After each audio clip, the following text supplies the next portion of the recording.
শখের মানুষকে বিয়ে করেছি বস, ফুলের মালা তো গাঁথতেই হবে, তাই তো?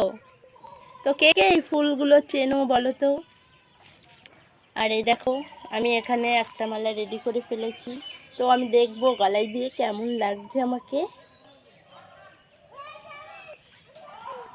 ভালো কি বন্ধুরা, এই মালাটা আমি নিজের হাতে গেঁথেছি, একদম পুরো নিজের হাতে। তো কে কে দেখে বিশ্বাস করছে, আর এখনো গাচ্ছি। তোমাদের কেমন লাগছে কমেন্ট করে বলবে। আর প্লিজ পাশে থেকো, আমার ইউটিউব চ্যানেলে সবাইকে স্বাগত জানাই, সবাই একটু করে দেবে। আমি নতুন নতুন ভিডিও করছি, তো আমার ভিডিও কেমন লাগে সবাই একটু কমেন্টে বলবে, তাহলে ভালো লাগতো। টাটা।